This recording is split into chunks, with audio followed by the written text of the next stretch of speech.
உங்கள் தங்க நகையை அதிக விலைக்கு விற்கவும் மற்றும் அடகில் இருக்கும் தங்க நகையை மீட்டெடுத்து அதிக விலைக்கு விற்கவும் உடனே அணுகவும். Prime gold hub 9840551787.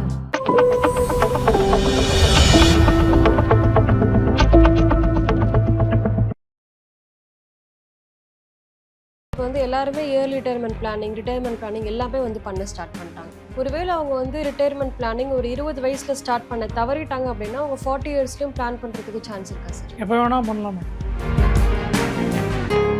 இப்போ 20 வயசுல விட்டுட்டீங்கன்னா 30 வயசுல ஸ்டார்ட் பண்ணலாம். 30ல் விட்டுட்டீங்கன்னா 40ல் ஸ்டார்ட் பண்ணலாம். 40லையும் பண்ணல, எனக்கு 50 இயர்ஸ் ஆயிடுச்சுன்னா 50 இயர்ஸ்லையும் ஸ்டார்ட் பண்ணலாம்.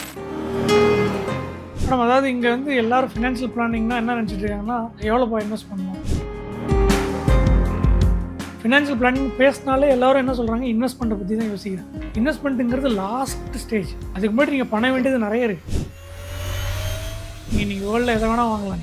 ஏன் வாங்குகிறோம், எதுக்கு வாங்குகிறோம், எவ்வளோ நாள் வச்சுருக்க போகிறோங்கிறது தான் ரொம்ப ரொம்ப இம்பார்ட்டன்ட். அதுக்கு தான் உங்களுக்கு ஒரு ஃபினான்ஷியல் பிளானர், ஒரு அட்வைசரோட.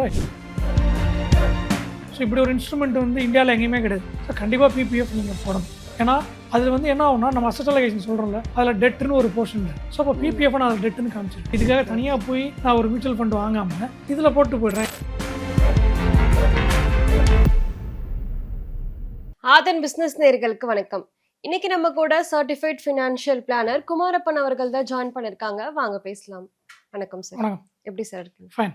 சரி, இப்போ எல்லாருமே இயர்லி ரிட்டையர்மெண்ட் பிளானிங் எல்லாமே பண்ண ஸ்டார்ட் பண்ணிட்டாங்க. ஒருவேளை அவங்க ரிட்டையர்மெண்ட் பிளானிங் ஒரு 20 வயசுல ஸ்டார்ட் பண்ண தவறிட்டாங்க அப்படின்னா அவங்க 40 இயர்ஸ்லயும் பிளான் பண்றதுக்கு சான்ஸ் இருக்கா சார்? எப்போ வேணா பண்ணலாம் மேடம். பேசிக்காக என்னென்னா they have to start immediately. இப்போ 20 வயசில் விட்டுட்டிங்கன்னா 30 வயசில் ஸ்டார்ட் பண்ணலாம். 30ல் விட்டுட்டிங்கன்னா 40ல் ஸ்டார்ட் பண்ணலாம். இப்போ 40லையும் பண்ணல, எனக்கு 50 இயர்ஸ் ஆயிடுச்சுன்னா 50 இயர்ஸ்லையும் ஸ்டார்ட் பண்ணலாம். இது எப்போ வேணால் ஸ்டார்ட் பண்ணலாம். But point is you have to start at the earliest. So அதுதான் ரொம்ப ரொம்ப இம்பார்ட்டன்ட். நீங்கள் விட்டுட்டிங்கிறதுக்காக பண்ணாமல் இருக்க வேண்டாம். 55 வயசு 60 வயசு ஆனாலுமே எனக்கு பண்ணணும்னா இப்போ கூட பண்ணலாம், எப்போ வேணால் பண்ணலாம். இப்போ ரிட்டையர்மெண்ட்டுக்கு பிறகு ஒரு பாசிவ் இன்கம் வேணும் அப்படின்னா எந்த மாதிரி மெத்தட்ஸ் எல்லாம் சார் சூஸ் பண்ணலாம்? அதாவது ரிட்டையர்மெண்ட்க்கு அப்புறம் உங்களோட ஆக்டிவ் இன்கம் நின்றும். அதுதான் பேசிக் திங்ல. ஸோ அப்போது ஃபஸ்ட்டு பாசிவ் இன்கம் எதாவது வரும்னா ஃபிக்ஸட் டெபாசிட். ஓகே, அதாவது நம்ம அது எப்படி பிரித்து போனால், ரிட்டைர்மெண்ட் ஆனதுக்கப்புறம் ஃபண்ட்ஸை அசெட் அலோகேஷன் மாதிரி ஒரு ஸ்ட்ராட்டஜி, ஒரு பிளான் கிரியேட் பண்ணிவிட்டு நம்ம ஒரு பக்கெட்னு சொல்லுவோம், ஒரு ஏரியான்னு சொல்லிடலாம், எப்படி வேணால் வச்சுக்கலாம் நீங்கள். ஸோ ஃபிக்ஸட் டெபாசிட்டில் கொஞ்சம் ஒரு பேசிக்கான மியூச்சுவல் ஃபண்ட்ஸில் கொஞ்சம், கோல்ட் அண்ட் சில்வர், இது மாதிரி பிரித்து எல்லாத்துலேயும் வச்சுக்கணும். ஸோ ஃபஸ்ட்டு பாசிவ் இன்கம் உங்களுக்கு எங்கேருந்து வரும்னா ஃபிக்ஸட் டெபாசிட்லேருந்து தான் வரும். ஃபிக்ஸட் டெபாசிட் இன்ட்ரெஸ்ட்லேருந்து வரும். ஏன்னா அதே மாதிரி இன்ட்ரெஸ்ட்டுக்கு நீங்கள் ரிட்டையர்மெண்ட்டில் உங்களுக்கு வேறு எந்த இன்கம் இல்லைன்னா உங்களுக்கு இன்கம் டேக்ஸ் எதுவுமே வராது. ஸோ ஃபஸ்ட்டு அதுலேருந்து வரும். ரெண்டாவது ரெண்டல் இன்கம். கண்டிப்பாக அவங்க ஒரு 50 வயசுக்குன்னா ஏதாவது ஒரு வீடு வாங்கியிருக்காங்கன்னு வச்சுப்போம், ஒரு எக்ஸாம்பிளுக்கு. இருந்தாங்கன்னா அதுலேருந்து ஒரு ரெண்டல் இன்கம் ஒன்று வரும். அது ஒரு இன்கம். ரெண்டு இன்கம் ஆயிடுச்சா. தேர்ட் இன்கம் நீங்கள் ஒருவேளை ஸ்டாக்ஸ் இன்வெஸ்ட் பண்ணியிருக்கீங்க, ஒரு 35 வயசு 40 வயசு ஸ்டாக் இன்வெஸ்ட் பண்ணி அது ஒரு 10-15 லட்சம் 20 லட்சம் இருக்குது அப்படின்னு வச்சுப்போம். ஒரு எக்ஸாம்பிள் நான் எல்லா ஆப்ஷனுமே சொல்கிறேன். ஸோ அப்படி இருக்குன்னா அதுலேருந்து உங்களுக்கு டிவிடெண்ட் இன்கம்னு ஒன்று வரும். ஓகே, ஜென்ரலாக நீங்கள் தம்ரூல் எப்படி வச்சுக்கலாம்னா 1% வச்சுக்கலாம். ஓகே, இப்போ 20 lakhs இன்வெஸ்ட் பண்ணியிருக்காருன்னா 1% இஸ் 20,000 rupees. அப்படின்னா ஒரு மாதத்துக்கு 1,000 rupees டிவிடெண்ட் வரும். ஸோ இது மூணாவது இன்கம்.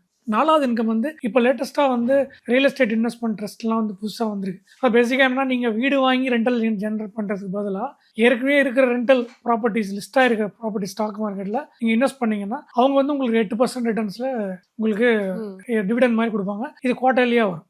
ஓகே, ஸோ இது ஒரு 8%ல் அவங்க கொடுத்துட்ருக்காங்க. ஸோ இது நாலாவது இன்கம். ஸோ இதெல்லாம் தான் பேசிக்காக. அஞ்சாவது ஸ்டாண்டர்ட். நீங்கள் மியூச்சுவல் ஃபண்ட்ஸ் வச்சுருந்தீங்கன்னா அதுலேருந்து நம்ம சிஸ்டமேட்டிக் விட்ராவல் பிளான் மாதிரி ஒரு செட்டப் ஒன்று கிரியேட் பண்ணிவிட்டு உங்களுக்கு எவ்வளோ அமௌண்ட் வேணுமோ அதை மந்த்லி நம்ம விட்ரா பண்ணிக்கலாம். ஸோ இதுதான் பேசிக்காக 5 ஒரு சிம்பிளாக புரியுது. இதுக்கு மேலே நம்ம பண்ணலாம். ஃபார் எக்ஸாம்பிள் அவங்க ஃப்ரீலான்சிங் பண்ணுறாங்க, இல்லை அவர் ஏற்கனவே ஒரு இதில் ஐடியில் ஒர்க் பண்ணியிருக்காருன்னா அது ஒரு சின்ன இன்கமை ஜென்ரேட் பண்ணலாம். பட் நம்ம அதுக்குள்ளே அவர் டீட்டெயில்டாக போக தேவையில்ல. சிம்பிளாக நீங்கள் கேட்ட ஆன்சருக்கு இருந்துச்சு. இப்போ இன்னொரு விஷயம் ரிட்டையர்மெண்ட்டுக்கு அப்புறமா எல்லாருக்குமே மந்த்லி ஒரு இன்கம் வேணும், ஸ்டாண்டர்டான ஒரு இன்கம். இப்போ நிறைய பேர் traditional methods, FD, RD, post office, இது மாதிரி தான் போயிட்டு இருக்காங்க. இப்போ மியூச்சுவல் ஃபண்டில் வரலாமா? மியூச்சுவல் ஃபண்டில் கண்டிப்பாக வரலாம் மேடம். ஏன்னா இங்கே நம்ம என்ன சொல்கிறோம், don't put all eggs in one பேஸ்கெட்னு தான் நம்ம சொல்கிறோம். ஸோ நீங்கள் ஸ்ப்ரெட் பண்ணி வச்சுக்கணும். இன்வெஸ்ட்மெண்ட் மியூச்சுவல் ஃபண்ட்லேயும் போடக்கூடாது, அதுக்காக எஃப்டிலேயுமே ஃபுல்லாகவும் இருக்கக்கூடாது, ரியல் எஸ்டேட்லேயும் இருக்கக்கூடாது. எல்லாத்துலேயுமே ஈக்குவலாக டிவைட் பண்ணி நீங்கள் போட்டுட்டிங்கன்னா என்ன ஆகும்னா, இங்கே எஃப்டி போன வருஷம் வரைக்கும் எஃப்டி இன்ட்ரெஸ்ட் ஜாஸ்தியாக இருந்துச்சு. 2 வருஷத்துக்கு முன்னாடி பார்த்தீங்கன்னா எஃப்டி இன்ட்ரெஸ்ட் ஸ்மால் ஃபைனான்ஸ் பேங்க்கில் 8.5% இருந்துச்சு. ஸோ நாங்கள் எஃப்டி போட சொன்னோம், நான் எஃப்டி போட்டேன் நான். பட் இப்போ எஃப்டி ரேட்லாம் குறைஞ்சி போயிடுச்சு. ஸோ இப்போ நீங்கள் கொஞ்சம் ஸ்விட்ச் பண்ணிக்கணும் இந்த பக்கம். ஸோ அது மாதிரி இன்ட்ரெஸ்ட் ரேட் எந்தெந்த அசட் எப்போ எப்படி ஒர்க் ஆகுதுங்கிறத பார்த்து நீங்கள் வச்சுட்டிங்கன்னா ஆட்டோமேட்டிக்காக நீங்கள் எதுவும் ரீபேலன்ஸ்லாம் நீங்கள் பண்ணலைன்னா கூட அது வந்து உங்களுக்கு ஓவராலாக ஒரு கவுண்டர் பேலன்சிங் மாதிரி இருக்கும். ஸோ மியூச்சுவல் ஃபண்ட் வந்து ஒரு நல்ல ஆப்ஷன். இன்னைக்கு மியூச்சுவல் ஃபண்ட் வந்து முன்னாடி வெறும் ஈக்விட்டி மட்டும்தான் இருந்தது. இப்போ நான் சொல்கிறேன், இப்போ for example multi asset fund எடுத்துட்டீங்கன்னு வச்சுக்கோங்க, அதில் உங்களுக்கு எல்லா அசட்டும் அவனே கொண்டு வந்துடுறான். ஸோ நீங்கள் முன்னாடி இருந்ததெல்லாம் நம்ம மேனுவலாக பண்ணிட்டு இருந்தோம், ஒரு எஃப்டியும் இதையும் ரீபேலன்ஸ் பண்ணி எல்லாம். நீங்கள் அதெல்லாம் எதுவுமே பண்ண தேவையில்லை. அவனே ஒரு ஃபண்டுக்குள்ளே என்னென்ன அசட் கிளாஸ் இருக்கோ எல்லா அசட் கிளாஸும் அவன் வச்சிருக்கான். அவன் வந்து உள்ள ஒரு மெக்கானிசம் சாஃப்ட்வேர்லாம் வச்சு ஒரு மெக்கானிசம் வச்சு அவன் வந்து ஆட்டோமேட்டிக்காக அதுக்குள்ளே ஸ்விட்ச் பண்ணிடுறான். பெஸ்ட் நீங்கள் அந்த மாதிரி ஃபண்டில் நீங்கள் போட்டுட்டு போயிடலாம். ஸோ பெஸ்ட் மியூச்சுவல் உங்கள் கேள்விக்கு mutual fund is the best way to get income from for your retirement. இப்போ நீங்கள் சொன்ன மாதிரி எஃப்டி, போஸ்ட் ஆஃபீஸ் இதெல்லாம் இன்வெஸ்ட் பண்ணி இன்கம் ஜென்ரேட் பண்ண அப்படின்னா யாரோட உதவியும் வந்து தேவைப்படாது. இப்போ மியூச்சுவல் ஃபண்டுன்னு போகும்போது ஒரு உதவி யாரோட ஃபினான்ஷியல் பிளானோ இல்லை டிஸ்ட்ரிபியூட்டரோட உதவி வந்து தேவைப்படும். ஸோ எந்த வகையில் சரி, இப்போ வந்து ஃபினான்ஷியல் பிளானுக்கு ஒரு குவாலிஃபிகேஷன் வந்து இருக்குது. இப்போ எல்லாராலையும் எல்லா விஷயமே வந்து பண்ணிட முடியாது. ஸோ எந்த சமயத்தில் நம்ம ஃபினான்ஷியல் பிளானை தேடி போகலாம் சார்? மேடம், அதாவது இங்கே வந்து எல்லாரும் ஃபினான்ஷியல் பிளானிங்னா என்ன நினச்சிட்டு இருக்காங்கன்னா, எவ்வளோப்பா இன்வெஸ்ட் பண்ணணும், இல்லை என்ன சொல்லுவாங்க, ஃப்ரெண்டு இல்லை மச்சி என்னால் இப்போ இன்வெஸ்ட் பண்ண முடியாது. ஃபினான்ஷியல் பிளானிங் பேசினாலே எல்லாரும் என்ன சொல்கிறாங்க, இன்வெஸ்ட்மெண்ட்டை பற்றி தான் யோசிக்கிறாங்க. இன்வெஸ்ட்மெண்ட்டுங்கிறது லாஸ்ட் ஸ்டேஜ். அதுக்கு முன்னாடி நீங்கள் பண்ண வேண்டியது நிறைய இருக்குது.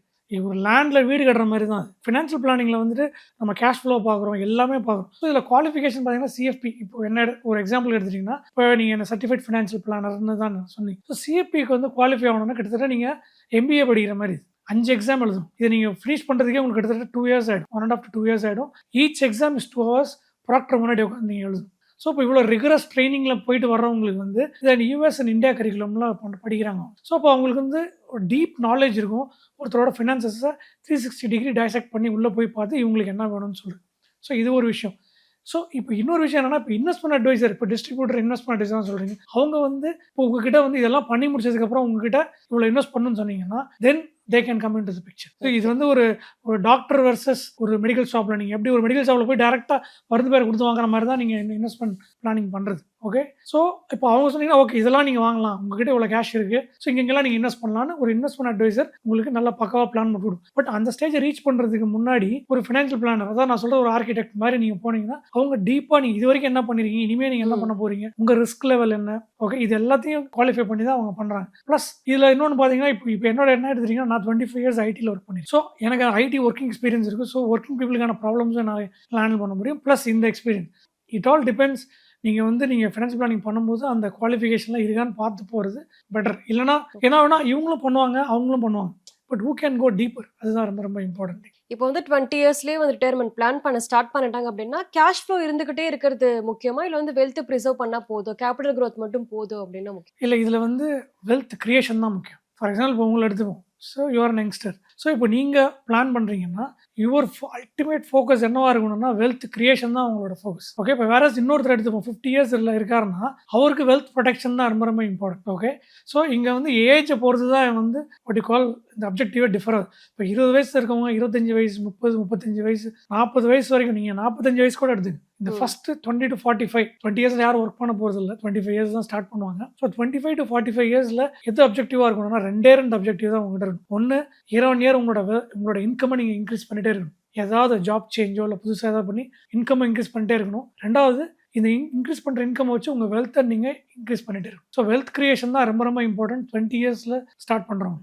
ஒன்ஸ் அவங்க ஒரு ஸ்டேஜ் 45-50 years வந்ததுக்கப்புறம் வெல்த் ப்ரொடெக்ஷன் உள்ள வரும். அப்போ தான் நான் சொன்ன மாதிரி ஆல் எக்ஸ் நம்ம அந்த எக்ஸாம்பிள் சொன்னீங்களா, அப்போ நீங்கள் டைவர்சிஃபை பண்ணி உங்கள் வெல்த்தை ப்ரொடெக்ட் பண்ணணும். இப்போ வெல்த் ஒரு பக்கம் பார்க்கும்போது ரிட்டையர்மெண்ட் ஸ்டேஜ் அந்த 50 years கிராஸ் பண்ணும்போதே ஹெல்த்தில் நிறைய ப்ராப்ளம்ஸ் வந்து வரும். ஸோ இப்போ இந்த சமயம் இந்த ஹெல்த் பேலன்ஸ் எல்லாமே ஃபேஸ் பண்ணிட்டு எப்படி சார் இன்வெஸ்ட்மெண்ட்லேயே ஃபோக்கஸ் பண்ணுறது? அதுதான் மேடம், இப்போ வந்து இதில் இந்த ஃபினான்ஷியல் பிளானிங்கில் ரொம்ப ரொம்ப இம்பார்ட்டன்ட். நம்மளே பிளான் பற்றி நம்ம டீட்டெயில்டாக பேசியிருக்கோம். ஸோ ஃபினான்ஷியல் பிளானிங் நான் ஃபஸ்ட் என்கிட்ட வர கிளைண்ட்ஸுக்கு நான் முதல்ல பண்ணுறது ரிஸ்க் பிளானிங். ஃபார் எக்ஸாம்பிள் இப்போ நீங்கள் இருக்கீங்க, நீங்கள் ஒரு மீடியா பர்சனாக இருக்கீங்க. ஸோ உங்களோட ரிஸ்க் என்ன? உங்களோட ரிஸ்க் வந்து உங்களோட பாப்புலாரிட்டி, ரைட்? ஸோ இப்போ நாளைக்கு ஏதாவது நீங்கள் ஒரு கருத்து சொல்லி அது வந்து ஒரு இஷ்யூ ஆயிடுச்சுன்னா maybe they can put a defamation case against. ஒரு டாக்டருக்கும் இதே ப்ராப்ளம் தான். ஸோ உங்களோட ரிஸ்க்கை பொறுத்த வரைக்கும் உங்களோட ஃபேம் தான் உங்களோட ரிஸ்க். ஓகே, ஒரு டாக்டருக்கோ இல்லை உங்களுக்கோ இல்லை ஒரு லாயருக்கோ. இப்போ ஒரு ஒர்க்கிங் பீப்புளாக இருக்காங்கன்னா அவங்களுக்கு வந்து மெயினாக என்னன்னா லைஃப் ரிஸ்க்.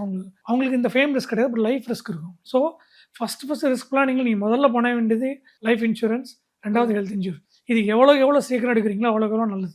ஓகே, இப்போ நிறைய பேர் என்ன சொல்லுவாங்க, எனக்கு லைஃப் இன்சூரன்ஸ் எனக்கு தேவையில்லை, பட் அதை எப்படி பார்க்கணுன்னா உங்களுக்கு தேவையில்லைங்கிறது ஒரு விஷயம். ரெண்டாவது எனக்கு பெருசாக ஃபேமிலிலாம் இல்லைனாலும் கூட நீங்கள் வந்து அதை ஒரு உங்களுக்கு அப்புறம் அதை ஒரு அசட்டாக நீங்கள் லீவ் பண்ணிட்டு போகலாம். ஓகே, அந்த மாதிரி எடுத்துக்கலாம். அப்படி இல்லைன்னா உங்களோட ஃபேமிலிஸ்க்கு அது ரொம்ப ரொம்ப சப்போர்ட்டாக இருக்கும். நம்ம வந்து அந்த இதில் கூட சொல்லியிருக்கோம், ஒரு ஸ்லோப்பில் ஒரு கார் மேலே போயிட்டு இருக்கு. ஸோ அந்த கார் பேக்கில் வராமல் இருக்கணும்னா பின்னாடி ஒரு கல் வைக்கிறோம்ல, அந்த கல் தான் வந்து உங்களோட health insurance and life insurance. Health insurance இன்னொரு இஷ்யூ என்னன்னா, உங்களோட ஒரு லைஃப் இன்சூரன்ஸ் தான் இப்போ அவர் இல்லை அப்படிங்கிறப்போ அது வேற மாதிரி சுச்சுவேஷனே மாறி போயிடும். ஃபேமிலி வந்து ஒரு மாதிரி ஹேண்டில் பண்ணுவாங்க. ஹெல்த் இஷ்யூல என்ன ஆகும்னா, அவரு இருப்பாரு, ஃபேமிலி இருப்பாங்க. எல்லாமே இப்போ இஷ்யூஸ் வந்துச்சுன்னா சேவிங்ஸ் மொத்த மொத்தம் எடுத்து ஸ்பெண்ட் பண்ணுற மாதிரி இருக்கும். அப்போ என்ன ஆயிடுது, திடீர்னு ஒரு இன்சிடென்ட்ல உங்களோட சேவிங்ஸ் ஃபுல்லாக அங்கே போயிடுது. ஸோ அதனால தான் ஹெல்த் இன்சூரன்ஸ் வந்து ரொம்ப ரொம்ப இம்பார்ட்டன்ட். நீங்கள் அதுவும் ரெண்டு விஷயம் இருக்குது ஹெல்த் இன்சூரன்ஸ். சில பேர் என்ன எடுக்காமே இருக்காங்க, அவங்க இமீடியட்டாக எடுக்கணும். சில பேர் ஆஃபீஸ் கவரில் இருக்காங்க, அவங்க கண்டிப்பாக தனியாக ஒன்று எடுத்து வச்சுக்கணும். மூணாவது வந்து 5 lakhs 10 lakhs சின்ன கவர் வாங்கி வச்சுருப்பாங்க. என்னதான் இருக்கு இது போதும். பட் இன்னைக்கெல்லாம் வந்து ஹெல்த் இன்ஃப்ளேஷன் வந்து 14% இருக்கு. ஸோ இதெல்லாம் பத்தவே பத்தாது. மினிமம் 20 lakhs அது கவர் இருக்கும். இப்போ நிறைய பேருக்கு மிடில் கிளாஸ் மென்டாலிட்டி, நிறைய பேர் வந்து ரிட்டையர்மெண்ட் பிளானிங் வந்து பண்றது கிடையாது. இப்போ கடைசி காலத்துல எனக்கு ஒரு வீடு மட்டும் போதும் அப்படின்னு நிறைய பேர் யோசிக்கிறாங்க. இது எப்படி சார் பாக்குறீங்க? அதாவது ஒரு வீடு கண்டிப்பாக இருக்கணும். ஏன்னா ரெண்ட் கொடுத்துட்டே இருக்க முடியாது. ஏன்னா இப்போ பார்த்தீங்கன்னா லாஸ்ட் 3 years ரெண்ட்லாம் கம்மியாக இருந்தது. இப்போ இந்த வருஷம் ரெண்ட்லாம் ஜாஸ்தி ஆயிடுச்சு. ஏன்னா டிமாண்ட் வந்து ஜாஸ்தியாக இருக்குது, சப்ளை கம்மியாக இருக்குது. ஸோ அதனால் கண்டிப்பாக ஒரு வீடு நீங்கள் இருக்கிறதுக்குன்னு ஒரு வீடு இருக்கிறது நல்லது. அதை தாண்டி நீங்கள் உங்களோட கொஸ்டினில் வந்து ஃபார் எக்ஸாம்பிள் 2-3 வீடு வச்சுருக்காங்கன்னா கூட ஓகே தான். இப்போ சில 2-3 வீடு இருந்தால் அதில் ரெண்டல் இன்கம் வரும், உங்களால் மேனேஜ் பண்ண முடிஞ்சதுன்னா அதுவுமே ஃபைன். ஓகே, இப்படிதான் இப்போ சில பேர்லாம் வந்து 10 ப்ராப்பர்ட்டி வச்சுருப்பாங்க, சின்னதாக 10 வீடு இருக்கும், உங்களோட லேண்ட் வாங்கி வச்சுருப்பாங்க. ஸோ அந்த மாதிரி சுச்சுவேஷனில் என்ன ரொம்ப ரொம்ப டிஃபிகல்ட். ஏன்னா உங்களுக்கு ஏஜ் ஆனதுக்கப்புறம் நீங்கள் ஒன்று ஒரு ஏரியாவில் இருந்து வச்சு அதை போய் நீங்கள் மெயின்டைன் பண்ணி அதுக்கு ப்ராப்பர்ட்டி டேக்ஸ் கட்டி, ப்ராப்பர்ட்டி டேக்ஸாக ரொம்ப இன்க்ரீஸ் பண்ணிட்டாங்க. ஸோ அதில் ஒரு வீடு இல்லை, மேக்ஸிமம் 2 வீடு நீங்கள் வச்சுருக்கலாம். இல்லை இன்னும் கொஞ்சம் நீங்கள் நிறைய இன்கம் ஏர்ன் பண்ணியிருந்தீங்கன்னா மேபி 3 வீடு நீங்கள் வச்சுருக்கலாம், விச் இஸ் ஃபைன். பட் ஒரு எல்லாமே ரியல் எஸ்டேட்டில் இருக்குன்னா அப்படி இருக்கக்கூடாது. நீங்கள் கண்டிப்பாக நீங்கள் ஏதாவது 1 or 2 நீங்கள் வந்து விற்றுட்டு அது நீங்கள் வேறு ஏதாவது லிக்விட் அசெட், ஒரு பாண்ட்லேயோ இல்லை மியூச்சுவல் ஃபண்ட்லேயோ இல்லை ஒரு ஃபிக்ஸட் டெபாசிட்லையோ நீங்கள் போட்டு வச்சுக்கிறது நல்லது. So again it all comes to asset allocation. இதுதான் ரொம்ப ரொம்ப இம்பார்ட்டன்ட். ஓகே, வெறும் சும்மா இன்வெஸ்ட் பண்ணுறதுனா நீங்கள் கிளிக் ஆஃப் பட்டனில் நீங்கள் வேர்ல்டில் எதை வேணால் வாங்கலாம். நீங்கள் ஏன் வாங்குறோம், எதுக்கு வாங்குறோம், எவ்வளோ நாள் வச்சிருக்க போகிறோங்கிறது தான் ரொம்ப ரொம்ப இம்பார்ட்டன்ட். அதுக்கு தான் உங்களுக்கு வந்து ஒரு ஃபினான்ஷியல் பிளானர் ஒரு அட்வைசரோட ஹெல்ப் உங்களுக்கு தேவை. இப்போ நீங்க சொன்ன மாதிரி அசட் அலோகேஷன் ரொம்பவே முக்கியம். எல்லாத்தையுமே எடுத்துட்டு மியூச்சுவல் ஃபண்ட் ரியல் எஸ்டேட்லயும் மட்டும் போடாம பிரிச்சு போட சொன்னீங்க. இப்போ mutual fund real estate equity இது எல்லாமே இருந்தாலும் கூட பிபிஎஃப் என்பிஎஸ் எஃப்டி இது எல்லாமே போடுறது அவசியமா சார்? பிபிஎஃப் கண்டிப்பா போடலாம் மேடம். எஸ்பெஷலி இப்போ கேர்ள் சைல்டு இருக்காங்க அப்படின்னா அதில் நீங்க சுகன்யா சமிருதியில் போடலாம். இல்லை இப்போ அவங்களுக்கே வேணாலுமே அவங்க பேர்லையோ இல்லை ஒய்ஃப் பேர்லையோ போடலாம். ஸோ பிபிஎஃப் வந்து கண்டிப்பாக நீங்கள் போடலாம். ஏன்னா ஏன் பிபிஎஃப் நான் சொல்கிறேன்னா அது வந்து ட்ரிபிள்இன்னு சொல்லும், எக்ஸம்ட். அதாவது எப்படின்னா நீங்கள் போடுற அமௌண்ட்டுக்கும் டேக்ஸ் கிடையாது, அதுலேருந்து இன்கம் ஜென்ரேட் பண்ணீங்களா அதுக்கும் டேக்ஸ் கிடையாது, மொத்தமாக அதோட ப்ரொசீட்ஸை வெளியில் எடுக்கிறீங்களா அதுக்கும் டேக்ஸ் கிடையாது. ஸோ மொத்தத்தில் 0 டேக்ஸ். ஸோ இப்படி ஒரு இன்ஸ்ட்ருமெண்ட் வந்து இந்தியாவில் எங்கேயுமே கிடையாது. ஸோ கண்டிப்பாக பிபிஎஃப் நீங்கள் போடணும். ஏன்னா அதில் வந்து என்ன ஆகும்னா நம்ம அசெட் அலோகேஷன் சொல்கிறோம்ல, அதில் டெட்டுன்னு ஒரு போர்ஷன் இருக்குது. ஸோ இப்போ பிபிஎஃப் நான் அதில் டெட்டுன்னு காமிச்சிருக்கேன். புரியுதா உங்களுக்கு? இதுக்காக தனியாக போய் நான் ஒரு மியூச்சுவல் ஃபண்ட் வாங்காமல் இதில் போட்டு போய்ட்றேன். ஏன்னா கவர்மெண்ட்டோட ப்ராஜெக்ட் இது. ஸோ பிபிஎஃப்ல போடலாம் நீங்கள், இல்லை போஸ்ட் ஆஃபீஸ் ஸ்கீம் இதில் போடலாம், அதில் போடலாம் நீங்கள். என்பிஎஸ் வந்து நான் கண்டிப்பாக சஜஸ்ட் பண்ண மாட்டேன். என்னோட பாயிண்ட் ஆஃப் வியூ நிறைய பேர் அதை ஒத்துக்க மாட்டாங்க, ஈவன் இது கூட சொல்லுவாங்க. ஏன்னா என்பிஎஸ் வந்து கம்பல்சரி ஆன்யூட்டி இருக்கு. ஓகே, ஸோ 20% நீங்கள் இதுக்கு முன்னாடி 40% இருந்தது, 20% ஆன்யூட்டி இருக்கு. ஓகே, அதான் என்னன்னா நீங்கள் என்பிஎஸ்ல ஒன்ஸ் போட்டுட்டீங்கன்னா 60 வயசு வரைக்கும் இந்த காசு நீங்கள் எடுக்கவே முடியாது. லாக்இன். ஓகே, ஸோ ஒரு விதம் நீங்கள் சொல்லலாம் அது வந்து எனக்கு நல்லது தானே, எடுத்து செலவு பண்ணிடுறேன். அதே மாதிரி மற்ற இன்ஸ்ட்ருமெண்ட்ஸ்லாம் கூட இருக்குது. பிபிஎஃப்பும் லாக்இன் தான். ஓகே, பட் 15 years தான் பிபிஎஃப். ஓகே, பட் அதில் டேக்ஸ் கிடையாது. பிபிஎஃப்ல உங்களுக்கு என்பிஎஸ்ல உங்களுக்கு டேக்ஸ் இருக்குது. டேக்ஸ்னால் எப்படின்னா நீங்கள் ஃபுல்லாக செட்டில்மெண்ட் எடுக்கும்போது டேக்ஸ் வராது. நீங்கள் அந்த ஆன்யூட்டி போடுறீங்கல்ல, 20% கம்பல்சரி ஆன்யூட்டி, அந்த ஆன்யூட்டி போட்டு அதில் ஜென்ரேட் பண்ணுற இன்கம் நீங்கள் ஸ்லாபில் டேக்ஸ் பே பண்ணுவீங்க. ஸோ அதெல்லாம் காம்ப்ளிகேஷன்ஸ் இருக்குது. அதில் நீங்கள் வந்து ஒன்று டாட்டர்ஸ் மேரேஜ், இல்லை பையனோட கல்யாணம், இல்லை வீடு கட்ட போகிறீங்கன்னா ஒரு போர்ஷன் என்பிஎஸ்லேருந்து எடுக்கிறதுக்கு அலோவ் பண்ணுவோம்.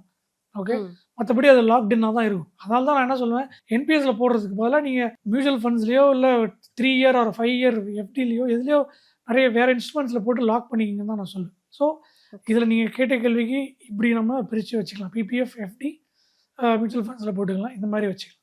என்பிஎஸ் வந்து கொஞ்சம் லாக்இன் இருக்கிறதுனால அது கொஞ்சம் it depends on individual choice. இப்போ லாஸ்ட்டாக ரிட்டையர்மெண்ட் பிளான் பண்ணும்போது எந்த மாதிரி மிஸ்டேக்லாம் சார் ஸ்டார்டிங்கில் பண்ணுறாங்க? ஸோ ரிட்டையர்மெண்ட் பிளானில் பேசிக்காக என்னென்னா நம்ம எக்ஸ்பென்சஸ் தான் மேடம். ஜென்ரலாக அவங்க என்ன பண்ணுவாங்கன்னா, ஓகே நம்ம போன மாதம் நமக்கு இப்போ ஒரு கப்பல் எடுத்துக்கோங்க, உங்களுக்கு ஒரு 30,000 or 40,000 செலவாகுதுன்னு வச்சு, நம்மளோட செலவு 30,000 தான் or 40,000 தான் முதல்ல அசியூம் பண்ணிவிடும். ஆக்சுவலாக பார்த்தீங்கன்னா அவங்களோட லிவிங் எக்ஸ்பென்ஸ் தான் 30,000 40,000 இருக்கும். அதாவது சாப்பாடு, கிராசரி, இது. பட் இது இல்லாமல் நீங்கள் வந்து பர்சனல் க்ரூமிங் இருக்கும், ஓகே, ட்ரெஸ் வாங்குவீங்க, எலக்ட்ரிசிட்டி பில் இருக்கும், மொபைல் பில் இருக்கும், ஓகே, மொபைல் பில்லோட அது உங்கள் எக்ஸ்பென்ஸில் வந்துன்னு வச்சுங்க. அப்புறம் ஃபார் எக்ஸாம்பிள் சொந்த வீடு வச்சுருந்தீங்கன்னா ப்ராப்பர்ட்டி டேக்ஸ் இருக்கும், லைஃப் இன்சூரன்ஸ் ப்ரீமியம் இருக்கும், நீங்கள் வெஹிக்கிள் வச்சுருந்தீங்கன்னா வெஹிக்கிளுக்கான எக்ஸ்பென்ஸ் இருக்கும். இது எல்லாத்தையும் ஆட் பண்ணிங்கன்னா நீங்கள் பண்ணுற எக்ஸ்பென்ஸோட டபுள் ஆகிடும். ஓகே, இதெல்லாம் இது இல்லாமல் இன்சிடென்டல் எக்ஸ்பென்சஸ் வரும். உங்கள் ஃபோன் வந்து ரிப்பேர் ஆகிடும், நீங்கள் ஒரு புது ஃபோன் வாங்குற மாதிரி இருக்கும், உங்கள் லேப்டாப் ரிப்பேர் ஆகிடும், இல்லை வண்டி ரிப்பேர் ஆகிடும். ஸோ இது எல்லாத்தையும் நீங்கள் இயரை ஃபுல்லாக கால்குலேட் பண்ணி பார்த்தீங்கன்னா நீங்கள் நார்மலாக போகிற எக்ஸ்பென்ஸோட டபுள் எக்ஸ்பென்ஸ் வரும். ஆனால் நம்ம கண்ணுக்கு தெரிஞ்ச எக்ஸ்பென்ஸ் தான் நம்ம கால்குலேட் பண்ணுவோம். 3 மாதத்துக்கு முன்னாடி ஒரு இன்சிடென்டல் எக்ஸ்பென்ஸ் போட்டிருப்பீங்க, அதை நீங்கள் கணக்கே பண்ண மாட்டீங்க. ஸோ இது ஒரு பெரிய மிஸ்டேக். ஸோ அதுக்கு தான் என்ன பண்ணுவோன்னா, நான் கிளைண்ட்டை பேசும்போது அவங்ககிட்ட கொஞ்சம் டீப்பாக பேசிவிட்டு என்னென்ன எக்ஸ்பென்ஸ்லாம் இது வரைக்கும் இருக்குது, வேறு என்ன அவங்க எக்ஸ்பெக்ட் பண்ணுறாங்க, இவன் நெக்ஸ்ட் 6 months என்ன எக்ஸ்பென்ஸ் இருக்குன்னு ஒரு இது வரைக்கான எக்ஸ்பென்ஸ் ஸ்டேட்மெண்ட் போட்டுட்டு ஒரு பட்ஜெட்டையும் வாங்கிக்கும். நெக்ஸ்ட் 1 இயர்க்கான பட்ஜெட்னா உங்களால் சொல்ல முடியும்ல, நான் ப்ராப்பர்ட்டி டேக்ஸ் கட்ட போகிறேன், மேபி என் வண்டி ரிப்பேர் ஆனாலும் ஒரு எஸ்டிமேஷன் போட்டுட்டு அதை ஒரு நார்மலைஸ் பண்ணி இது ஒன்று பண்ணிடணும். ரெண்டாவது வந்து இன்ஃப்ளேஷன். ஸோ நிறைய பேர் வந்து இன்ஃப்ளேஷனை வந்து கால்குலேட் பண்ண மாட்டாங்க. அதுவும் இன்ஃப்ளேஷன் வந்து இப்போ கவர்மெண்ட் சொல்கிற மாதிரி 2-3% நம்ம போட முடியாது. ஸோ அட்லீஸ்ட் ஒரு 7% போடணும். மெடிக்கல் இன்ஃப்ளேஷன் இருக்குது, ஃபுட் இன்ஃப்ளேஷன் 10% இருக்குது. இது 3 இன்ஃப்ளேஷன் இல்லாமல் லைஃப் ஸ்டைல் இன்ஃப்ளேஷன் ஒன்று இருக்குது, நம்ம டிஸ்கஸ் பண்ணியிருக்கோம். லைஃப் ஸ்டைல்னால் இப்போ இந்த வருஷம் நீங்கள் ஒரு மாதிரி நீங்கள் லைஃப் ஸ்டைல் இருக்கும், நெக்ஸ்ட் இயர் என்ன பண்ணுவீங்க, மேபி நீங்கள் ஏதாவது வீட்டில் சேஞ்ச் பண்ணலாம், சோஃபா சேஞ்ச் பண்ணலாம், இல்லை ஏசி சேஞ்ச் பண்ணலாம், ஏதோ ஒன்று உங்களோட லைஃப்பை நீங்கள் அப்கிரேட் பண்ணுவீங்கல்ல. ஸோ உங்களோட ஒரு என்ன சொல்கிறது, ஒரு பர்சனல் கிஃப்டிங் மாதிரி கூட வச்சுக்கலாம் நீங்கள். ஸோ அப்போ அந்த இன்ஃப்ளேஷன் நம்ம ஆட் பண்ணிக்கணும் கூட. ஸோ இதெல்லாம் தான் நம்ம வந்து ரிட்டையர்மெண்ட் பிளானிங் அப்போ கண்டிப்பாக பார்க்கணும். கண்டிப்பாக ரிட்டைர்மெண்ட் பிளானிங் பற்றி நிறைய விஷயங்களை சொன்னீங்க. ரொம்ப தேங்க்ஸ்.